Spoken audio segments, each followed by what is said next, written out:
Good evening, everyone. Welcome into Tuesday, September 17th show of Illini Drive.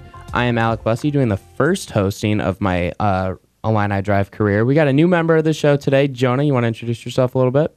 Hi, my name's Jonah Perez, and I'm a junior here at the university, majoring in journalism and covering men's golf for the Daily Illini. All right, and then we have our wonderful producer, Gabby. How are you? I'm unwell today. Oh, you're unwell. I'm All right. unwell, but I'm ready to go. All right. Well, I hate to make you more unwell, but first thing we're going to have to talk about is Illinois football and their depressing showing against Eastern Michigan on Saturday. Of course, Illinois falls by the score of 34-31 on a last-second kick. Obviously pretty frustrating if you're an Illinois fan in general. Kick was made by Chad Ryland. It was a 24-yard kick. And what's even more frustrating about that is that the defense let Eastern Michigan go down the field on 8 plays for a total of 68 yards in just a minute and 44 seconds after you're able to tie the game at 31 on a Josh Imatorbhebhe touchdown. Josh Imatorbhebhe. Sorry, trying to correct my pronunciation there.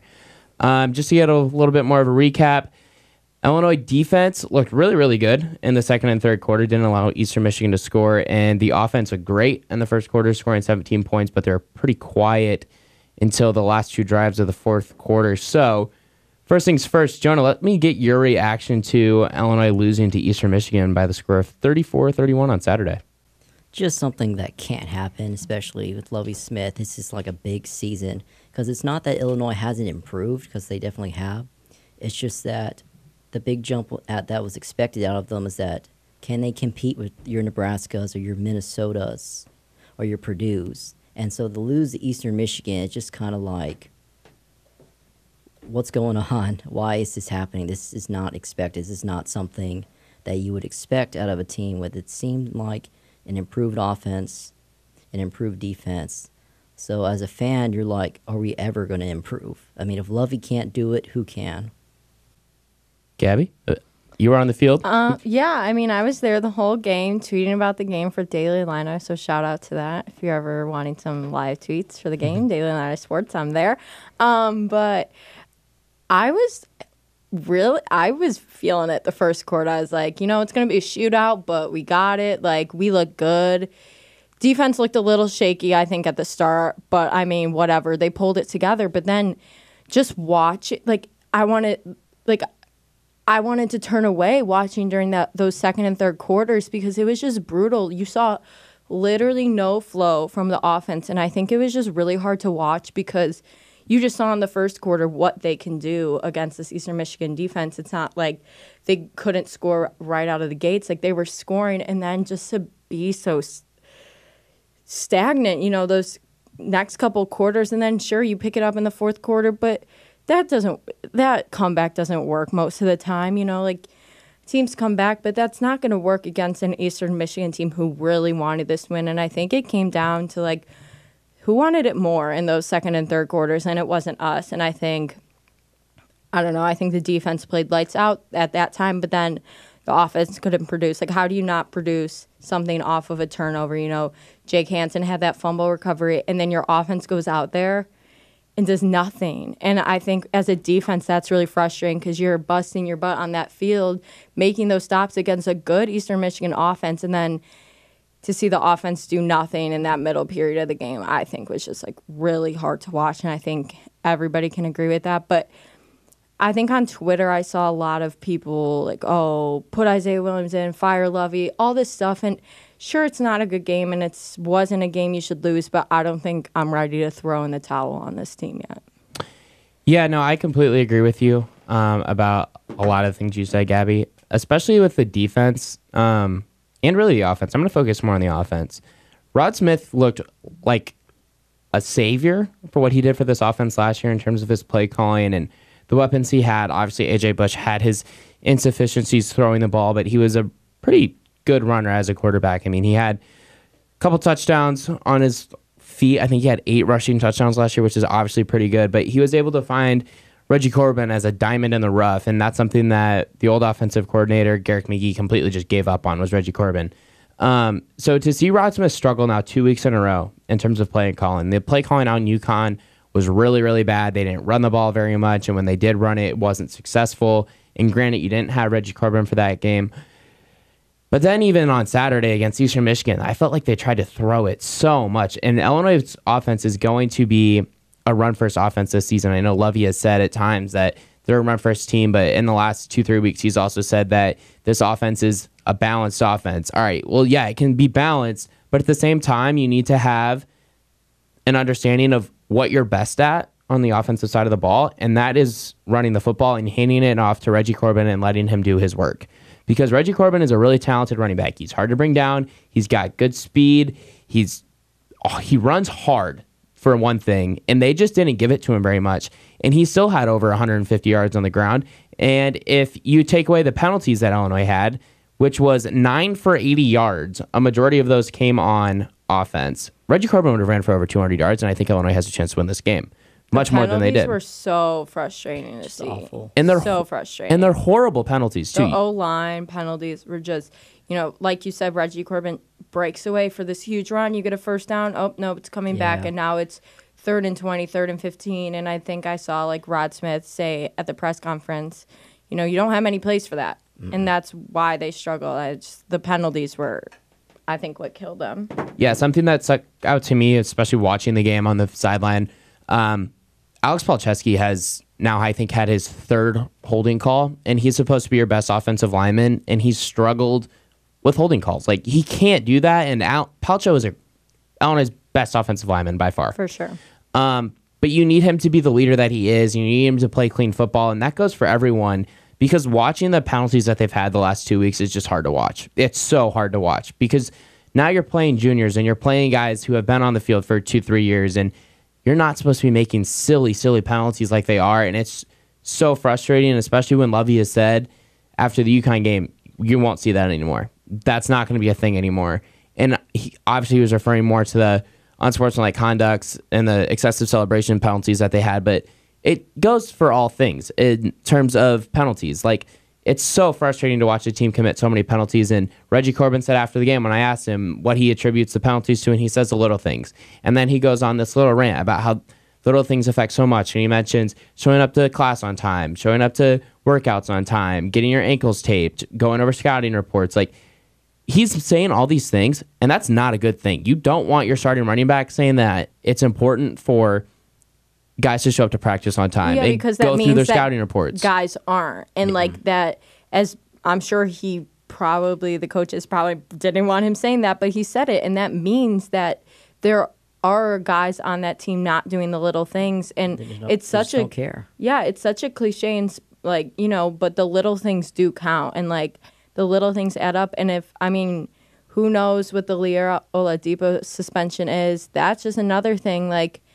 Players getting suspended and stuff, and when you're already short because this team has a lot of injuries right now, you can't have players not showing up for stuff, being late to stuff, getting suspended for whatever. It's a violation of team rules, is what Lovie said on Monday. Yeah, I know what he said, but who knows what that actually? We don't know what that actually means. But it is the little things, and if you're not operating as a team, as a family, you always hear these football guys say, oh, brotherhood, we're a family. But if you're not operating like that, then that shows on the field. That showed on the field this weekend. And, not everyone might see that. Everyone is quick to jump to, oh, it's Lovie, it's Brandon, it's whatever. But at the end of the day, if you're starting probably best offensive weapon, Reggie Corbin, is noting that the little things are hurting them, it's probably he's not lying. So if he thinks that, then I'm sure that's what it is, and that's really frustrating. I'm sure for the rest of the team, Reggie, he had a really good game after coming back from injury, and then to kind of have the rest of the team not do so well, that's frustrating. And then even with going back to when you were talking about how the offense is really balanced, they're really relying on Brandon Peters a little too much. Mm-hmm. He's not going to win you games. He's not going to take over a game for you and stuff. And as somebody who's followed University of Michigan, anytime Brandon Peters would come in, even though it was a limited amount, he never did anything. And that was with superior talent. But then he comes here, and the offensive talent's gotten better. You have some pretty good receivers on there, Smalling and stuff. Obviously, you have the offensive weapon of Corbin, and you're supposed to have veteran linemen. and stuff, and you still can't do anything. And you like had an okay game against Eastern Michigan, but he should be doing better than he is. That's something I do want to comment on, actually, is Brandon Peters. I like how you brought him up. He got sacked 6 times, and I know a lot of people are complaining that is more on the offensive line than it is him.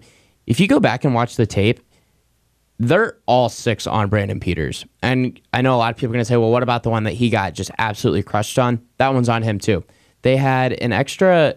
Eastern Michigan put an extra man on the right side of the field, which is the side that he faces when he's throwing because he's right-handed. It's not his blind side. And he didn't call an audible or make an adjustment at the line of scrimmage to get an extra blocker. Reggie Corbin can't block 2 people in the backfield. He can't.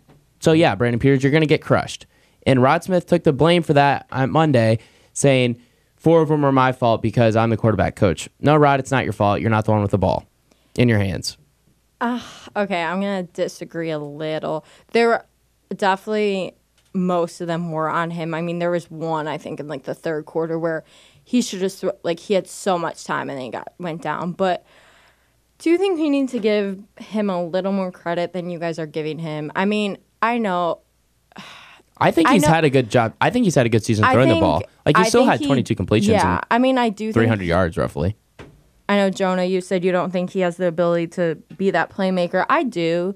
I just think, like you said, they are using him too much. When you have a strong run, you have strong running backs, especially in Corbin, that's your best player. He's fantastic. And you're not using him enough. And, we don't know. He looked very healthy to me. So I don't think that was the issue of, trying to save him. He looked incredible out there when he got the chance. I think they're relying on Peters a little too much.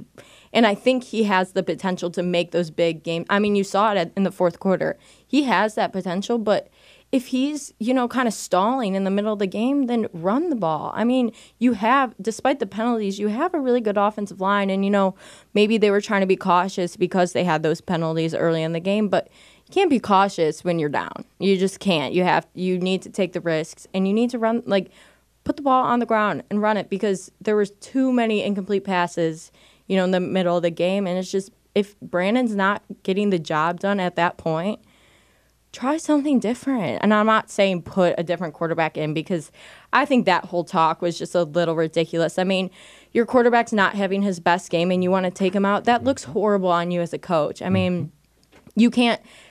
Quarterbacks in the NFL have horrible games, and they're not going to get taken out because that's your quarterback. You can't just, he doesn't have his best go-around, but that doesn't mean you pull him and put someone else in.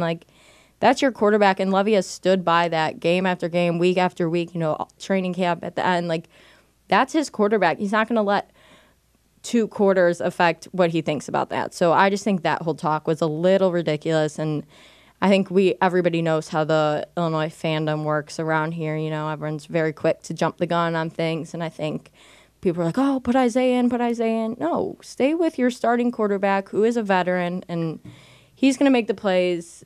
It's just, it might take time, and I think people need to be a little more patient. I might push back a little bit on that because the competition is getting tougher. I'm not saying put Williams in, obviously keep Peters in, but the competition is going to get tougher. And the strategy is going to be put 8 men in the box, just blitz them when they run the ball, make Peters throw the ball, and make him try to carry them. And he's already struggling. I mean, he's not doing awful. He's been decent. But, I mean, Eastern Michigan, UConn, Akron, and stuff, those are the non-conference. And it's just going to get a whole lot tougher when conference play starts on Saturday night against Nebraska. Yeah.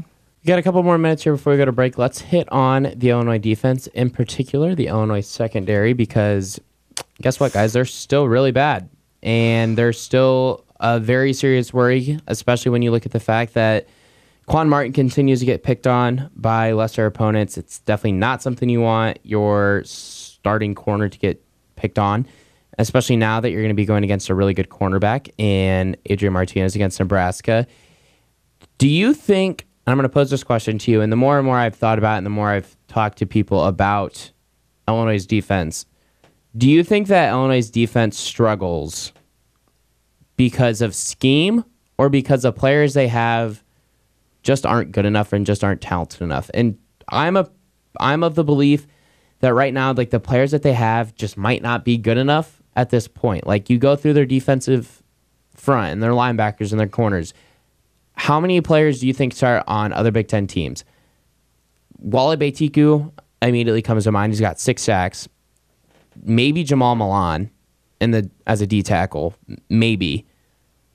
I don't think I'd take a single linebacker. And probably Nate Hobbs are the only 3 I would think that everyone would take. You wouldn't take Milo? No, I don't think I would. He's not good enough in coverage. You got to be able to cover in the Big Ten. I can see the argument for Milo. There's an argument. There's an argument for all 3 linebackers, but I think let's keep secondary, no. No. Besides Nate Hobbs. Yeah, the only one I would take is Nate Hobbs. And a lot of that has to do with his athleticism, and I know he got beat on a touchdown from Glass or Arthur Jackson. That was Eastern Michigan's first touchdown of the game, and Hobbs just has to turn around on it, but he still ranks really high on Pro Football Focus, so we're not too worried about him. But as a whole, do you think the defense is more scheme-oriented, or do you think it's more these players just aren't good enough yet, or they don't have enough talent yet? I pose the question. Yeah, I would go. It's probably on the players and stuff. Lovie Smith, NFL, defensive-minded guy. And, I mean, if Betiku is one of the guys you're taking, I mean, he's even a transfer. I mean, he didn't even originally commit to Illinois. So you're taking talent from other teams to try to help you. That wasn't even something that they got. So, I mean, that's a problem. And then the secondary, even for people that are pushing back that, it'd be a little bit better with Beeson. But Beeson's a freshman. You can't be relying on him, even though he's he's really talented and stuff. That's a freshman and stuff. So some of these veterans, they need to step up their game, but if they're really trying their best, it has to be that it's their talent, because I mean the results are not coming in. You've been hearing about the defense for a couple years now, and it just has not come to fruition, just not at all. It's an interesting question. I'm kind of struggling with this one. I think Lovie has a great defensive mind. We know that. Everybody knows that. And you have this coaching staff, the training staff, athletic, there's a lot of talent on the staff that can produce these players, even if they're not, Quan Martin, for example. He has potential. He's athletic. I think he's athletic. Obviously, but I think he has potential, but he's also still young.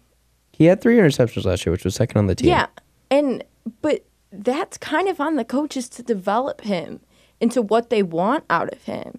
He had a bad game. He got beat a lot, and it was really hard to watch. I know Nate Hobbs got beat on that one, but then, you saw the next drive. He deflected a third and whatever pass, shut down the drive. Nate Hobbs, yeah, you have that one slip up. Everyone's going to have that one slip up. It sucks that it turned into a touchdown, but like you said, we're not worried about him. I'm worried about, you've had injuries.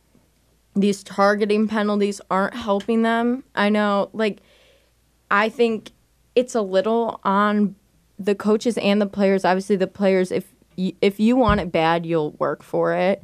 And it just doesn't seem like there was much. And I don't want to discount any of the players, because I'm sure they put in extremely hard amounts of work this summer. I know they did in training camp. But why isn't it working? And I think that's a question that we don't have the answer to. And it's frustrating, because the secondary is really frustrating to watch. This pass coverage is really frustrating to watch. And, you have Nate Hobbs out there, and I think Beeson would have made an impact. I know he's a freshman, but he has a lot of talent, and I think he wants it bad, and I think he could have made an impact, but that's a big what if, because he's not playing and he can't. So, Lovie or any coach always says it's that next man up. So where's the man that's going to step up? Someone needs to do it. And if you want it bad, you want that starting spot next year when Beeson comes back, someone needs to step up right now. So I think it's a little bit of everything that's kind of the reason what's going on. It's not that he necessarily wouldn't make an impact, it's just that you shouldn't be relying on freshmen. When you have these juniors and seniors, they got to do something. They've been here for a while. So it's not that he wouldn't make an impact, just that you shouldn't be relying on them. Well, yeah, now you can't because he's hurt. So someone needs to step up, and I think that's a little bit on both ends, because something's not being produced effectively. And yeah. We will get to see the Illinois football team on Saturday again, and when they take on Nebraska at home at 7 o'clock kickoff. So you got to wait a little bit longer to see Illinois take on Nebraska primetime kickoff. Free student tickets available if you are a student and you want to attend the game. We will be back after break to discuss Lovie Smith and whether or not the experiment is going to work in the long run. Stay tuned.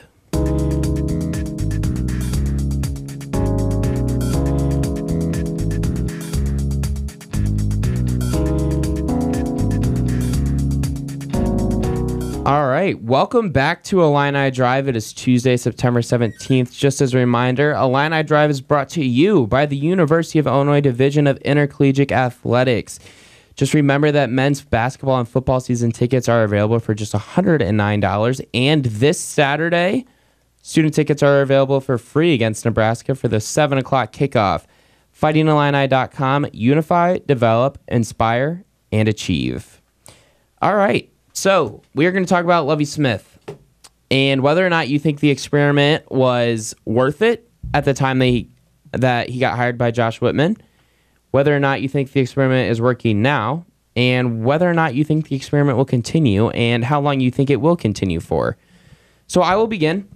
As a lifelong Illinois football fan and basketball fan, growing up, watching the games every Saturday. When Illinois hired Lovie Smith, I was in Florida visiting my grandparents, and I remember turning on Big Ten Network, and I was ecstatic because I'm a Bears fan as well. Lovie obviously took him to the Super Bowl. NFL coach, you expect him to be able to get recruits, and he's done that pretty well, actually. Illinois has landed more four-star recruits in the last 2-3 classes than they had in like the 9 previous classes before that, so he actually is getting recruits. And I do think the team is getting better. That is evident by the fact that there's just more talent on the roster.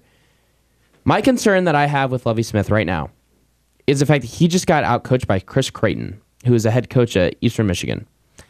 And I want to know how that happens. And it wasn't just Lovie Smith that got outcoached. It was Rod Smith as well. And that means that both of your offensive coordinator and your defensive coordinator / head coach are being outcoached by a MAC program. That is seriously, seriously frustrating as a fan. And I can't imagine what Josh Whitman is thinking when he's watching his highest paid coach by a lot, the 13th highest paid coach in the country, get out coached by Eastern Michigan. That is insanely, insanely frustrating, I'm thinking for him. And I will continue to say this, that if Illinois does not win 2 more games this season, I think it's very fair for Lovie Smith to be fired at the end of the year. Because at that point, you're taking a regress. You've lost to Eastern Michigan. You looked pretty bad against UConn. And let's say their one other win, if they get to 3 wins, is against Rutgers. You should beat Rutgers. Rutgers is horrible. So if you lose out other than Rutgers, I think Lovie Smith is gone. But at the same time, I'll say this. I think the experiment was worth it, considering the ties that Lovie has to the NFL, to coaches, to everything else in between. I do think the experiment was worth it, and part of me wants to see Lovie back here again next season because I've looked at the schedule next year, and it's really, really easy, actually. And I'm afraid that if you fire Lovie, you're going to lose a lot of your core talent, and that means the transfers. That means Marquez Beeson. That means Isaiah Williams, potentially. That means all the other players that you could potentially lose that provide a lot of talent. So I would want to hear your guys' 2 opinions on whether or not you think the Lovie experiment was worth it. I think at first, when you get him, it's a big get. Because as you said, you're going to get a lot of recruits. Now then, the key after getting the recruits is to develop them. And that just hasn't seemed to have worked out. I mean, it's not that Illinois hasn't gotten better. It's just that the question is, have you gotten better than your Nebraskas, your Minnesotas, your Northwesterns, your Purdues? And the answer right now is no. Because obviously you're going to beat Rutgers. But the first step in getting this program back to its glory days, I mean, the amount that they've even had, is that you got to beat those teams. Because that's your main competition. You can't expect them to beat Michigan or Wisconsin or Iowa or Michigan State or Ohio State or any of them. But you first got to start at the bottom. And if you can't beat those teams, what's the point of keeping them around? Because are they really going to do that next year? And it doesn't seem like that's going to happen. I mean, Lovie, NFL coach, you're expecting more out of him. And I think they're only going to win a couple more games. Definitely Rutgers, and then maybe Purdue, although they are on the road. So, if they don't win some of these games, sooner or later, he has to go. And he just has to go. And then from that point, if Lovie doesn't work out, then you got to think that Illinois, really their only hope is that they get lucky and come across a young, up-and-coming coach that happens to be like one of the best. And the likelihood of that, it does not seem very high. Okay. Oh, she's going to rant. Lovie's not going anywhere until maybe after next season. He's not getting fired after this season. They can lose out. He's not getting fired. Oh, He's not. It's not happening. I mean, his buyout isn't very much after this year. It's only $1 million. okay, I would like $1 million if it's only $1 million. I would too, but $1 million to Lovie Smith isn't a lot. I know. But I don't know. I just think I don't want to sound like a broken record with the whole injury thing, but I think Lovie got a little screwed this year. He had, a lot of talent, and there's a lot of injuries going on right now. And, like I said, everyone has to step up when those injuries happen, but Illinois is facing a lot of problems right now with injuries and players, and obviously that does not fall on Lovie. He's not getting the success that we thought he would. But I think this university, Josh Whitman, I think they believe in him. And I think people are really quick after this last week to throw in the towel on Lovie. And I know that from the outside that might sound, I don't really know why people are saying to fire him like right now. But he has brought in so much talent over the last year. The transfer market, and I know it's not just him, it's all the position coaches, and everyone has their own connections, but at the end of the day, Lovie can go into any recruit's house, talk to any recruit's parents, and tell them, I know how to get your son to the NFL, because he's been there, he can do it, he has the talent, he's coached. I just think he has a lot of assets that maybe we haven't seen yet, but I think we need to give him a little more time. And I'm not saying, if he loses out this season, that there's not going to be talk. And, they might fire him if we lose out. I don't think we'll lose out. But I just think he needs a little more time. And I know we're impatient. We want to see a really good football team because that's exciting. You're a fan. You want to see that. And we've been waiting so long for that I think people are growing a little too impatient. And I think, if this season doesn't go well and then the next season doesn't go well, then absolutely you have to get rid of him. It didn't work. It was a good shot. He's a great coach. He has great potential. It doesn't work. But I think we need to give him one more time. I think he's brought in a lot of good players, a lot of good talent, and I think that they're just struggling a little to piece that all together right now. But I think that comes from team chemistry, and I think that comes from individual players too. And I think, I don't know, I don't really know how to explain it, but I have a belief in him. But I don't even think Illinois fans want it. They don't necessarily need to see this year them go, let's say, wins 5, 6, 7 wins. No. They just need to see improvement, and we haven't seen it. And the only way to see improvement is if they're either really competitive or they beat Nebraska. You have to Nebraska, Minnesota, Purdue, Rutgers, Northwestern. If they do terrible in those games, then are they really going to improve next year? I think there's been improvement, though, from last year. There's been improvement. It's not that there hasn't been improvement. It's just that, is there enough improvement to beat those teams? Because that's where you have to start. You have to start beating those teams first and stuff. It's not that they haven't gotten better. It's just that those teams have gotten better, too. I think, and you have to compare yourselves to your grouping, and that's their group. And are they better? Are they going to beat those teams? And the answer right now doesn't seem to be yes. I think what is important to take away from this, too, is and kind of what Jonah's saying, is that, when Lovie got here, Illinois did something, and I don't blame them for doing this at all, and I'm glad they actually did do this. They completely tore it down, and Josh Whitman gave Lovie Smith the freedom to completely tear it down and rebuild it literally from the ground up. And I think that is the right way to do it. From what Lovie inherited, I do think that was the right way to do it. But at the same time, when you look at the other teams in the Big Ten West, and you might be the least talented team in the Big Ten West. And that's not good, considering you're in your 4th year and you've had coaches at other schools, whether it's Jeff Brom at Purdue, who's been hired after Lovie Smith, whether it's PJ Fleck at Minnesota, who's been hired after Lovie Smith. And these rosters might have more talent. Like, you look at Purdue and they have Rondell Moore, probably top 5 most talented player in the Big Ten, maybe top 10 in the country. Like, he's talented. He's going to be an NFL player, and he's going to be an NFL player for a long time. So I guess the question to a point is, why is it that these other programs that are in the Big Ten West are getting so much better, invisibly better? You look at Purdue, and they beat Ohio State, and they beat Iowa last year, both at home, and the kids got to rush the field. And you look at Minnesota, and yeah, Illinois beat Minnesota last year, but Minnesota went to a bowl game.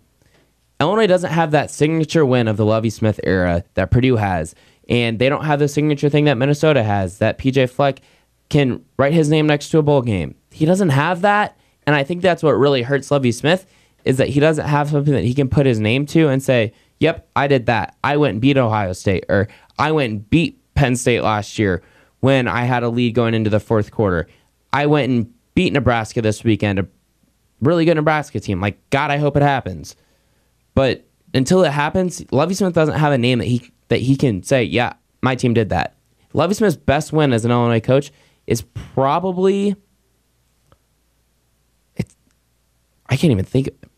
I can't think of one. I can't think of one. People would say, I definitely agree. He needs to come up with something this season. I'm just saying, I don't see him gone after this season. Best win, you look at his Big Ten wins. He beat a Michigan State team here that was really bad, actually. Yeah, their offense is just god awful. That Michigan State team that he beat was bad. And his only other team he's beaten in the Big Ten is Rutgers, right? Yeah. He only has 3 Big Ten wins, I think. And that's 4. a given. You have to beat Rutgers. And he lost to him 1 year. So Lovie Smith just needs the thing to tie his name to, and that's what's difficult, is until he gets that, it's going to be hard for him to really solidify himself. And just on a side note here, Mike Epstein went through his surgery today with Dr. James Andrews. He tweeted that it went successful.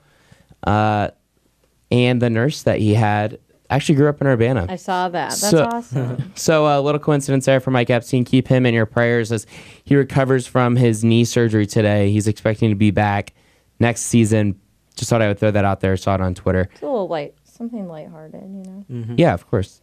And we'll take that to our break. Coming back around 6:43-ish. That'll give us a little bit longer time to talk. We'll talk about the NFL. Gabby, I'm sure you're a little piped up about the Steelers. I am fired up about the Steelers. I will go on a short rant, but yeah. I am piped up about the Bears. And then I also want to get a little baseball talk in because the NL Central is heating up as the race comes to an end. So we will be back in a couple of minutes. Stay tuned.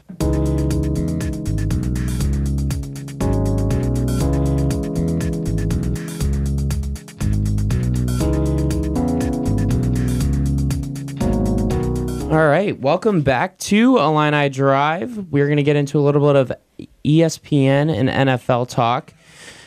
All right, well, Jonah, who are you an NFL fan of? New England Patriots. Let's start there. What's it like being a fan of a team that's really, really good and really, really good all the time? Hold on. Are you a bandwagon fan or have you always been a fan? I've been a fan of them since 2006. Okay, I respect that. That's fair. That's fine. So, my first two memories of them in the Super Bowl is losses. So okay, I'll allow it. All right, yeah. So I want to hear what your reactions are to the Patriots just slaughtering the Dolphins. And they're going to slaughter the Jets this week. They're going to slaughter everybody and win the Super Bowl again. I'm not used to them slaughtering teams in September. Usually they'll go 2-2 or something in September, and you're just never worried. You just know that in the end they have a shot and stuff. That's what it's like being a Patriots fan. Although I am kind of disappointed in how they've been handling with Antonio Brown, but yes. they don't even need him and stuff. So to take a chance on him without even waiting, just instantly, they instantly signed him. So there might be some tampering, but we're not. Everybody does that, I guess I'll say. Everybody cheats. It's fine. Wow, but low blow. But with the Patriots, Yeah, no competition, so we don't even know the DNA of this team. Not yet, because they have no competition the first 8 weeks. They're probably gonna go 8-0 and stuff. And especially with everything that's happened with the Jets, that's cakewalk and stuff. Although I will say that I put a lot of pushback on people talking about the Patriots. Oh, top 5 defense. No. And I don't have no memory of Gilmore being the best corner in the NFL either. Like, he's good. He's very good. But I don't really have as much faith in their defense as everybody else seems to have. So that would be my concern. But once again, they're the Patriots. Easy division. Their only competition is the Bills, so they'll be definitely in the divisional round with a home playoff game, probably in the AFC Championship. We'll see if they can upend the Chiefs, because that wasn't easy last year, and Tom Brady threw an interception at the very end. Luckily, there was an offsides call, so we'll see. When Mahomes, how he looked without Tyreek Hill, and like Hardman showing up, and all these guys that had come out of nowhere. I mean, I at first thought that if Tyreek Hill was going to be out for a long time because of all the allegations, and he ended up not being out at all, I thought the Chiefs were going to struggle, because it's like, you double-team Kelsey, and like, who else is going to beat you? Sammy Watkins and Damian Williams? But with these other guys coming out, and when Tyreek Hill comes back, and you have Hill and Hardman and Damian Williams and Kelsey and all these Sammy Watkins and stuff, so the Chiefs, that's not going to be easy, so we'll see. Let's keep it with the AFC. Gabby, I hear you have a rant related to the Steelers. Let it fly. Okay. Oh, yes. This is going to be so good. The hurt that I have experienced just 2 weeks into the season is unbelievable. I mean, I know everybody has life issues, but everyone needs to know that I am having a really hard time right now. First, we get blown out by the Patriots. I mean, expected to lose, whatever. Not that mad about it. I'm over it. Then, you play Seattle. Thought they were going to win. And then your veteran Hall of Fame quarterback goes down. And it's just like, wow. You just have to sit and reflect and say, wow, this is my team. And it's sad. And then James Conner goes down, and Sean Davis, and Vince Williams. And you're like, okay, so all of our best players are hurt. This is going great. I love this. And then a couple days later, find out, or a day later, actually, you find out, oh, Big Ben's done for the season. That's great. And then, you know, he's saying, oh, I'm coming back. I'm not done. I have 2 more years. He's done. D-O-N-E. Done. Period. Done. And it sucks, because I love Big Ben. He's, you know, not everybody, I don't think, a lot of people don't like the Steelers. A lot of people don't like Big Ben. I get it. We're the best franchise to ever exist. I get it.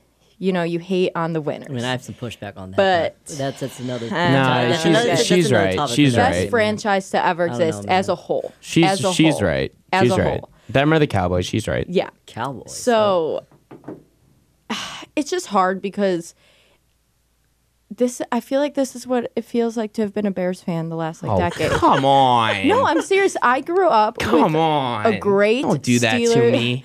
I have not seen a losing Steelers season my whole life. I've been blessed.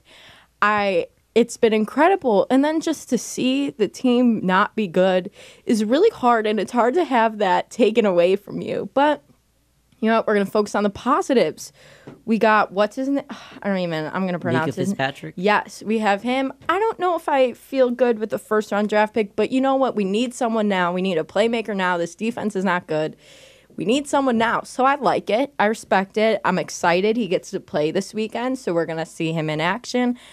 I think that's good. As much as I love Big Ben, I like Mason Rudolph. I don't think he's fully developed for the NFL, and he's kind of getting thrown out there too quickly, but I mean, he has no choice, obviously, but I'm excited for him. I think, you know, he has James Washington. They have that connection. I think he has a good connection with Juju. I mean, you saw him play the second half. He played okay. And good offensive line, too. Yeah, and great offensive line. I love our offensive line. I think that's probably our best asset, and I think James Conner it didn't say his injury isn't serious. Hopefully, you know, he's ready this week, but I have faith. You know, it's not going to be the Steelers we know and love. It's not going to be that crazy Steel team. curtain. It's not going to, that's never going to be again. And it's hard to see, but there's a lot of young guys on our roster right now, and I think that's something to be really positive about. So,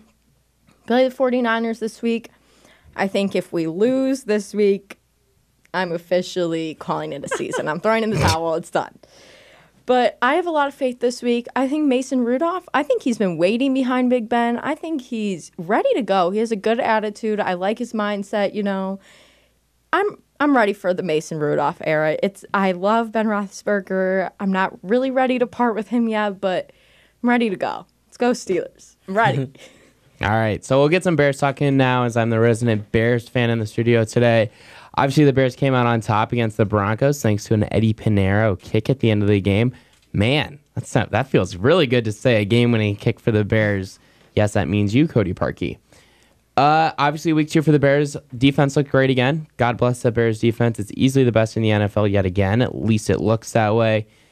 Obviously, there's still a lot of concerns with the quarterback position and Mitch Trubisky. Mitch went 16 of 27 this week for just 120 yards. He averaged just 4.4 yards a completion. He didn't have a touchdown, which somehow you do that in the NFL these days as a quarterback. We'll say this, he didn't get picked off, and he didn't get sacked either.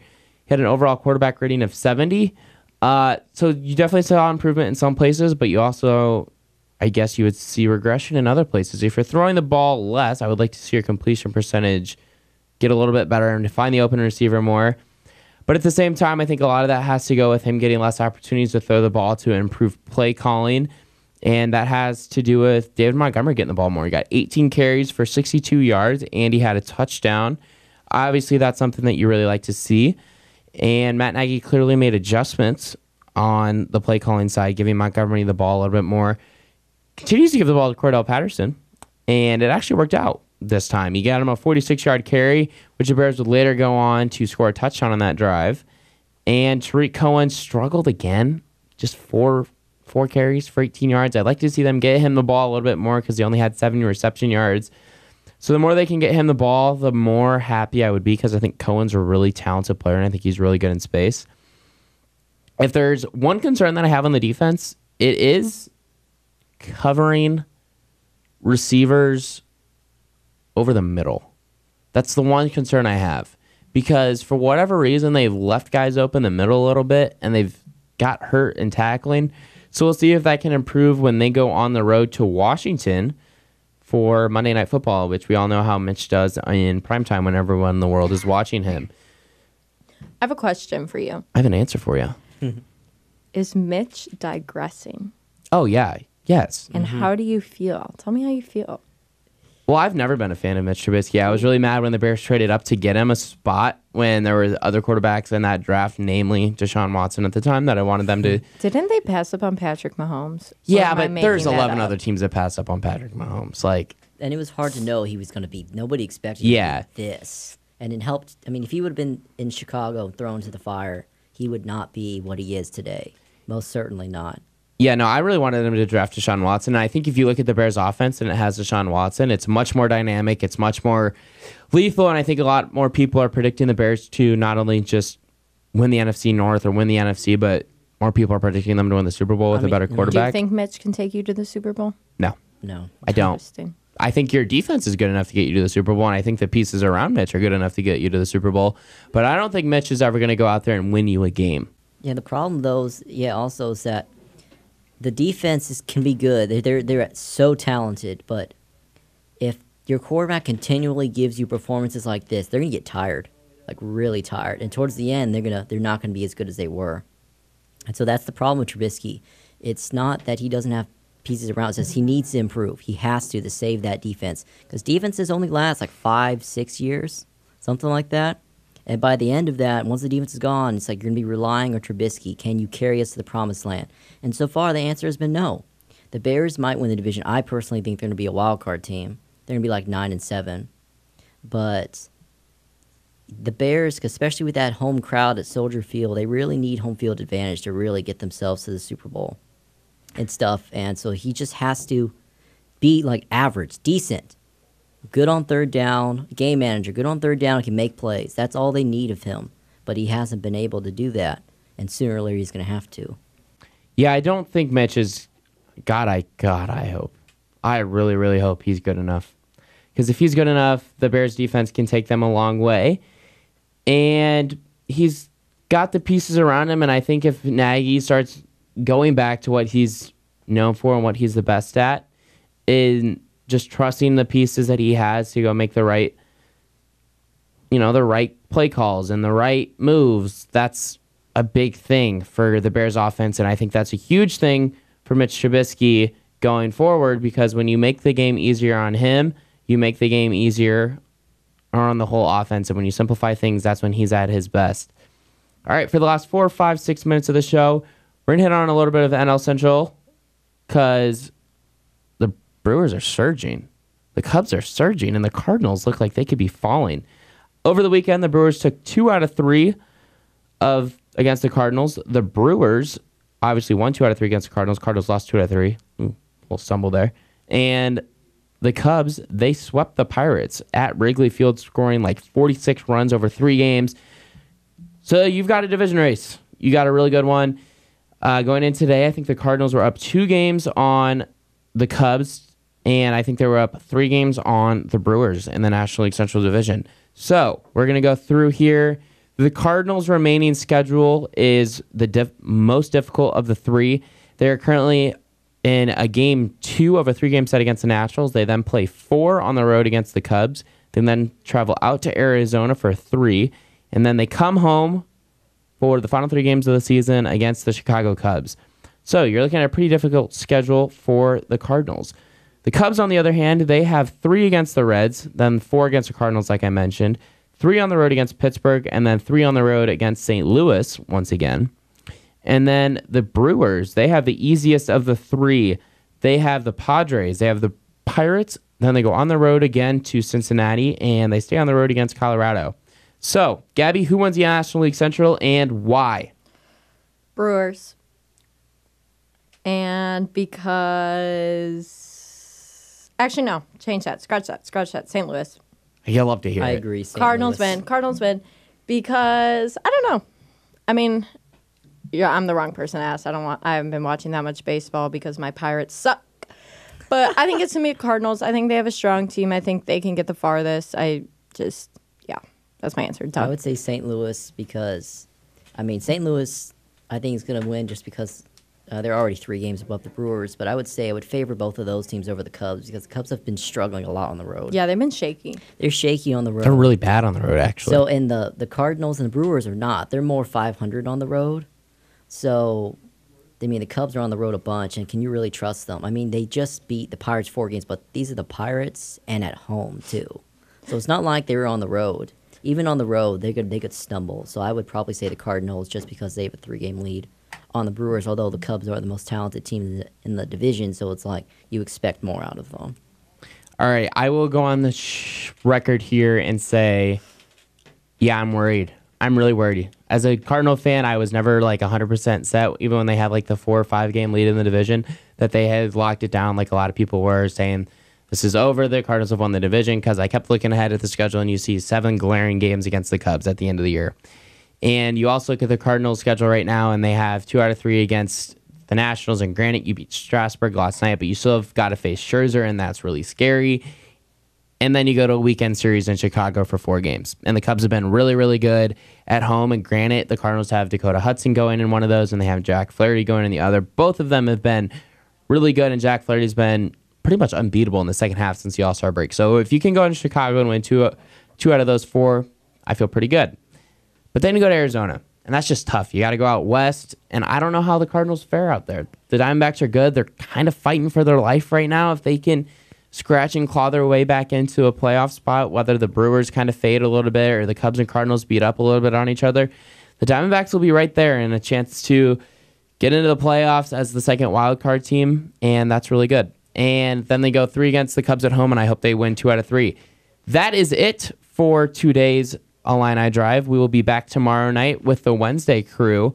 Thank you for listening, and hit the music.